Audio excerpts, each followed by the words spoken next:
Because if we were quiet about it, it will default go that they can use the data any way they want, anytime they want, and you don't have any rights. And somebody will at some point, right? Because somebody like Stanford will come in and want to, Stanford not as a bad entity, but just saying they're somebody who does a lot of studies on human nature. And why should you grant it? Because some researcher out in Pedunkland decides they want to use the data. Should you give it to them, or should you?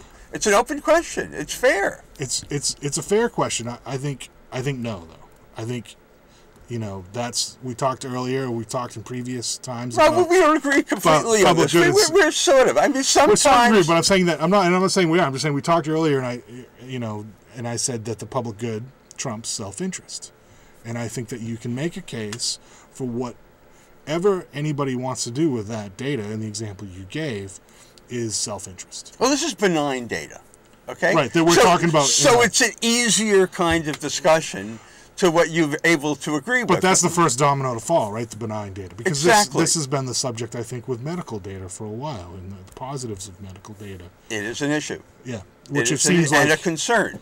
Oh, it's a big concern. And the studies show that the older people are, the more concerned they are about their data and the freedom of information or not. And the younger people seem to not care because they were raised in a different society and everything is exposed and they don't know a world that was different. Right. But we need privacy. We should have a right to it. We have a right to privacy. We do. It's in the Constitution. There are many limitations on government, right? Okay. Right? Isn't it? That's what the Bill of Rights are. There are limits on government, which protect them. Let's talk about pandemics. So you want to switch the topic? Oh, are you done? Are you done with medical information? Well, if someone has a question and wants to talk about it, I know this is a big issue for you. So it is a big issue, and it's not going to resolve right now. People can call up Apple until they want Routesy back up, and call up Muni and say they want Muni to make a statement to Apple. But Routesy will probably be back up at some point. I would have to think, right? When they're able to peel the information off of the Muni website rather than a third-party one, and this fellow who is trying to do that is disposed of. Yes. Right. But right now he's off, and the hundreds of users who use the product can't because it's not functional any longer. Right. So, and we've spent the last few minutes talking about how this issue is a larger issue in which we should be concerned about our information, even though the information here is benign. Do you think this will be a trigger mechanism for that conversation in San Francisco? I would hope so. I would hope it is a portal to discussing the issue openly and completely so that we're prepared. Right. The worst thing that can happen to us is we're surprised by something, we rush to a decision because we feel we have to go someplace and make a decision, and then we don't fully consider all the implications of what we're doing. Right. So rushing is never a good idea. Right. So let's talk about pandemics for a while, because I know. All right. I know. I think the last time you were on, maybe March or April, we got into this discussion of swine flu and pandemics, and are we ready, and what do we need to be ready. So I'll let you sound off about that, and then we'll go from there. The information that we have right now is that the pandemic has been increasing over the summer, which is very unusual for flus. And we're talking about the H1N1. Right. Okay, just to be clear. And the Center for Disease Control and WHO say that there's going to be... WHO, not the rock band. Right. The World Health Organization. Okay. That's true. That's true. Although they might chime in with a nice chord also. But they may. However, be that as it may. So there's going to be a serious pandemic. And what we need to do, in my opinion, is make our city as safe as possible. And one of the things that I feel we can do is inoculate the children below 18 with a vaccine that doesn't have preservatives, or they can inhale the vaccine. So there's some issues about the safety of vaccines with preservatives in it. And by doing that, we can make our children safer. We can increase the amount of attendance in school through the winter. So you want to make sure all children are inoculated in the city of San Francisco. All children. It probably costs us about $1.25 million to do that, and we'll make $2-3 million in extra attendance revenue, so that can offset back to whoever pays the original $1.25 million. But the city has to view this as an issue for the city and not say, well, this is a school district issue or it's a public health issue. It's an issue for all of us. Plus, if we do that, we'll have a healthier workforce, so we'll have less days that we lose. Because teachers wouldn't get, is that what you're saying? No, regular workers. Okay, I mean, the kids are the ones who spread these diseases. Right. I mean, we love the kids, but when it comes to disease, you get them from the kids. Right. And there's a study that showed that if 69% of children were inoculated, you don't have to inoculate the seniors. So there's repercussions. Where's that study from?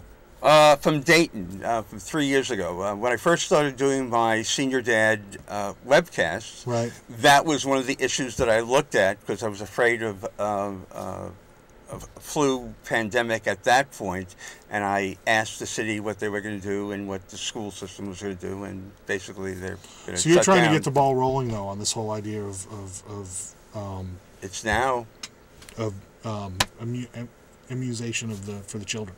Absolutely. Have you had much success to this date? Well, I've spoke to several city officials about it, and so far people are interested, but we haven't developed much traction on the whole thing.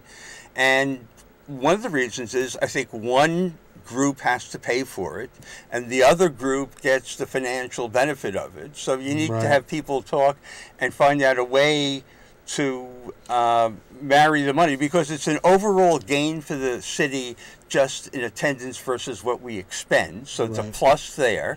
And then there's all the other pluses of being healthier. We're not just talking about the kids in the public schools. We're talking about the 30,000 private school children as well, right?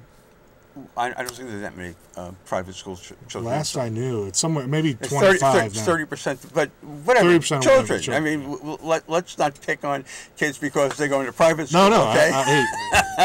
They can go to private school. They can afford to pay their own. I don't have. Yeah. No, we're not doing that. Maybe 10% of those kids in private school can afford to pay their own. But we're talking about. But we won't go down that road. Every kid under 18.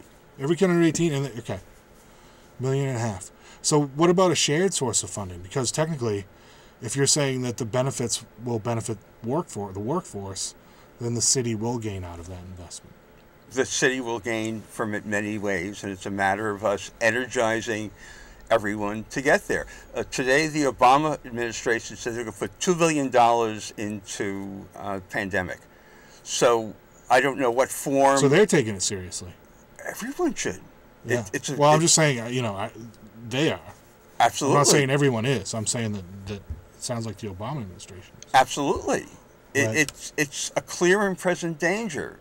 Mm-hmm. We have to change the way we do things. We have to teach kids to wash their hands frequently, to cough into their sleeve. We have to train people not to shake hands because the germs transfer when you shake hands. Right. Okay? We have to change our patterns so that we stay healthier.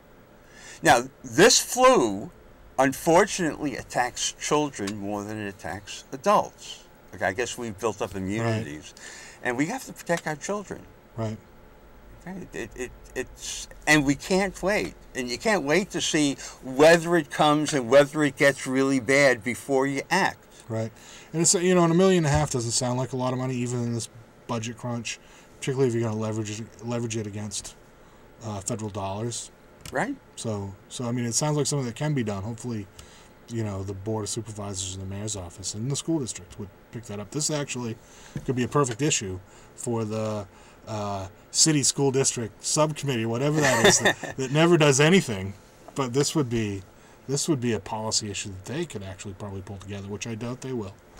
But it would probably have to land in the lap of the Board of Supervisors.